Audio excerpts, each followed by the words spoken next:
Or take a bite. Take a break. No, let her take a bite and finish the story. Lori, get my cap. I don't want to take a picture without my cap. No, don't worry. Oh, here, okay. Wait. Okay. Okay, Mommy Ray. This is my Sunday go to meeting hat. Bob thought it was your storytelling hat. Can I continue? Yes. Continue. Go ahead. Bob, can I have another piece? Okay. Thank you, Bob. You're welcome. Thank you. Okay. Continue? Yeah. Okay. Now, my father went back to Hugo. He was elated. Hugo was so happy. He says, when are you going back? He says, tomorrow if I could, but I have to wait for the roster to come in for the boat to sail out again. Because he didn't jump ship yet. He was a merchant marine for 12 years. He jumped ship after he saw my mother a couple of times while he was in New York. And he made up his mind that he was going to go in that direction. He went through hell. You know how to open that up. Come on. He couldn't do this to her or that to her. He couldn't touch her? At least 2 or 3 of the 7 kids were there. They went to the movies, 3 kids were there. They went for a walk in the park, 2 kids were there. No matter where the hell they went, they were chaperoned. And that was Uncle Teddy's kids? Or no, Uncle... Whose kids were they again? Uncle Joe's. Uncle Joe's. Uncle Joe. Nanny's brother. Okay. And there was no... My father was going out of his mind. He probably was dreaming about a roll in the hay, and he couldn't even touch her. And it was costing him money. Because he had to pay for everyone. So anyway, they get married. Yeah. That's how we felt, you know? Now on 53 and a half High Street, my Aunt Mamie and Uncle Joe had a 3-story house. They rented the first floor. Second floor was for the family, and whoever wanted to go upstairs to sleep on the 3rd floor because it wasn't rented. But my mother and father rented that flat up there until they got organized. Oh. So anyway, they got married. And it wasn't that you went to a hall and had a banquet and all that stuff. A big keg of beer, about 6 or 7 different cordials, plenty of ballpark sandwiches, and a big cake. This is my Aunt Mamie telling me this. I don't know this, you know. It's not hearsay. Yeah, and that was in the probably in the 1920s, So right? everybody on the block was invited. 1900s? Every block on High Street, you know, that they knew. Yeah. Some got drunk, but most of them, they just enjoyed themselves. One man played the accordion. He brought her. Nobody even asked him to, she said. Aww. The accordion. And what did he have? You know, I forget. A ukulele or a guitar? No, guitar. Harp or flute? Trumpet? Violin? Mandolin. Oh, mandolin. Oh, I love a mandolin. Mommy, we have fish. Wait. Mommy Reed's telling the Okay, story. so the man had a mandolin. And I'm hungry. Grandpa had made reservations at one of the shore points. I can't still remember it, Lori. So that they could have a honeymoon down the shore, but it had to be by the ocean. Of course. Hang on, wait. But nobody went home. Nobody was going home. They were just lingering. Everybody had such a fantastic time. So my Uncle Joe wouldn't let them leave the house to go down all the way down to the shore after having a few beers with my father, you know. And they went upstairs to the apartment they already fixed up, right? In the middle of the night, it was a summer night, it was in June. Oh, yeah, June.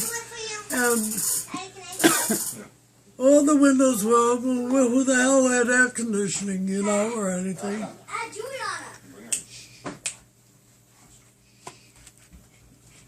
And in the middle of the night, my mother says, "Animal! Animal!" She's shouting. All the neighbors' windows are open. Everybody hears everything, you know. It's in the silence of the night. Sleeping on the what do they call them? Sofa? Fire Escape. escapes. Oh. Anything because they had no air. And who the hell could afford fans at that time? So anyway, the next morning, my father was so friggin' hungry, he must have really ripped the hell out of her.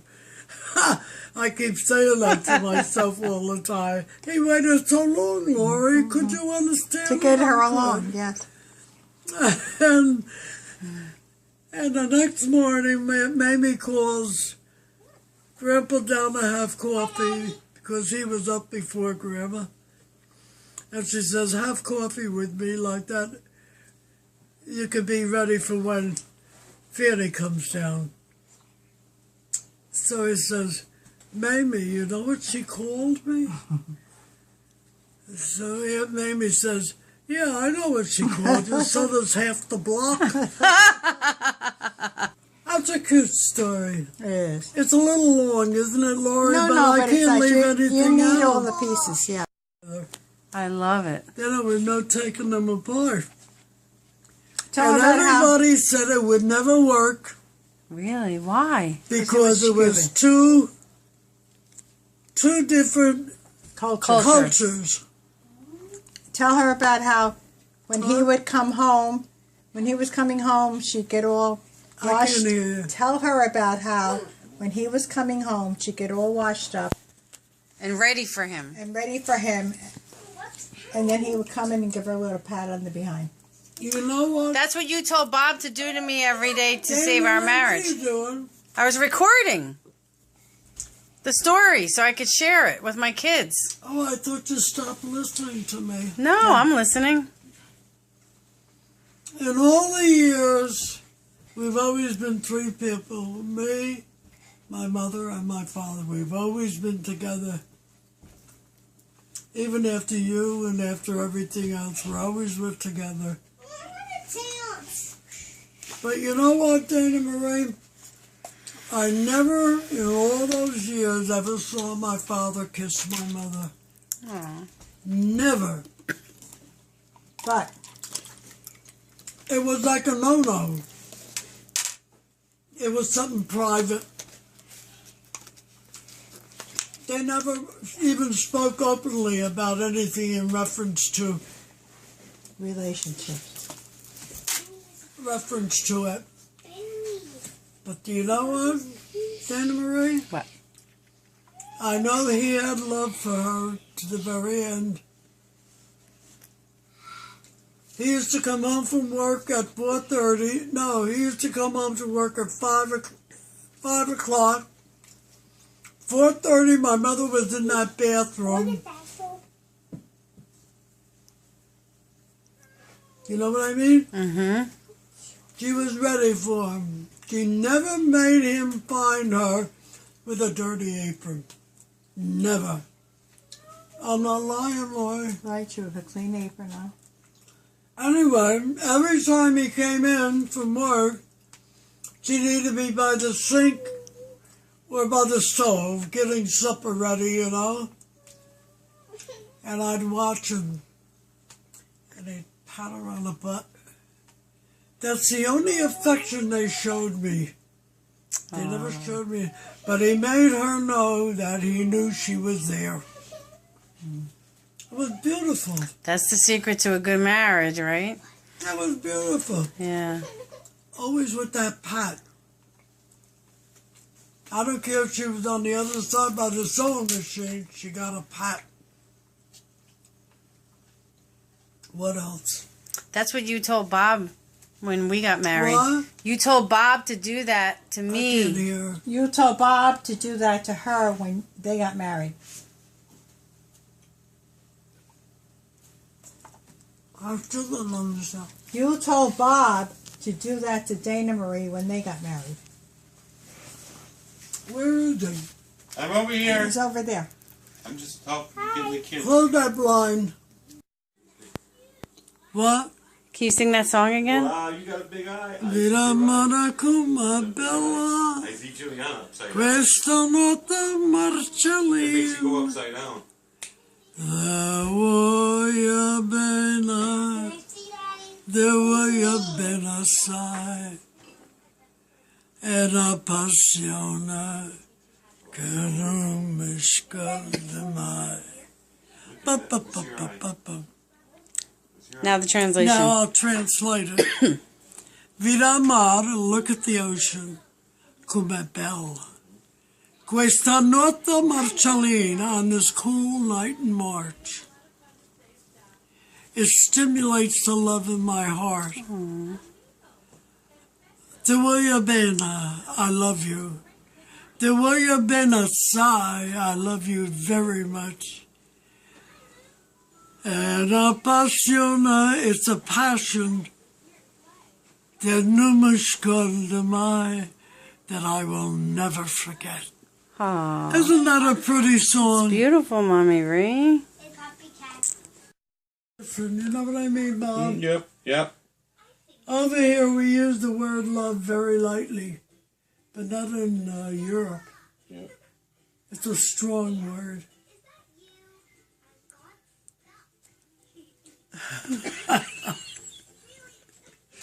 I love Italian songs, Bob. You do. Remember we had But that I like to sing them and translate them at the same time, Yeah. so you can appreciate what's being said. Mm-hmm. Otherwise, how are you going to understand? I don't. Yeah, I You don't. don't understand it. Yeah, but you can understand what they're saying. Just In you know, it's like gesture. an opera in French. Yeah. You still understand what they're doing just by Yeah. expressions. Same thing with Italian songs, right? It's very, very important when you're singing those kind of songs to give of yourself, you know, your body. What do they call that? Human being, body, Mechanics, language, body language. body language. Yeah, Body language is very important. it is. They say most foreigners speak with their hands. Yeah. You know, they don't say the library is 2 blocks down. They go, sta qua, do you block quella vi? But they had to use their hands. Yeah. And it's true. That's our way. Yep. It's instilled in you. You're born with it, you know, and it's hard to Let it's it go. hard to shake it. I know. Am I boring you? Not at No, all. no, Are you we're not kidding me? worrying We're about loving Not it. at all. Time, Yep. some hesitation, And your marbles are still bright and but shiny. they're there. Yep.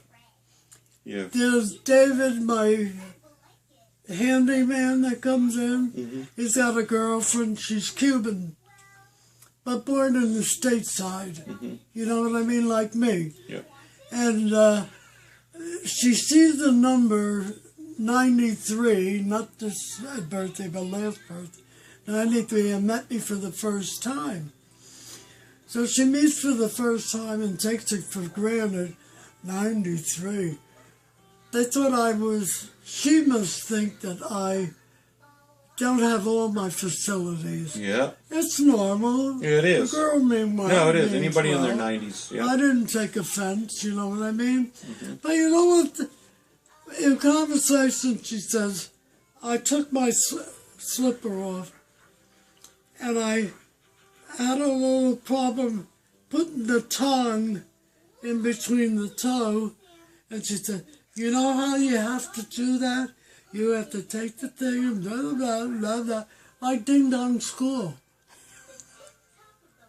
You know, I resented that. Yeah, But yeah. I didn't say a thing to No, her. that's good. I knew she meant well. Yeah. Then she said to me another time, she said, when you turn the TV on, you have to focus it so it's in line with the beam. I've been using my TV over 35 years. You're telling me how to use it? Mm-hmm. I didn't say anything about it. But I got a hold of David. Yeah. I said, David, I said, you better shake her out of it. I said, 93 is only a number. That's right. I know how to put my shoes on. That's right. My father taught me how to tie my shoes before bell crop or something. Velcro. Yeah, Velcro. And buckles came into Buckles, yep, buckles Yeah. too. We used to tie our shoes. Mm-hmm. Yeah. And my father taught me when I was 4 years old Same how to tie Isabella. my shoe. Yeah. Isabella knows how I'm to not tie your lying, shoes. Bob. Yeah. Yeah. And I said that to Bob. I said, straighten her out. I said, because I feel a little offended. Yeah. And he was apologizing. Did she come back over when you turned I said, I 94? knew she meant well, you know. Yeah. Did she come She over? did. Aw. What? She came over when you turned 94? Has she been back?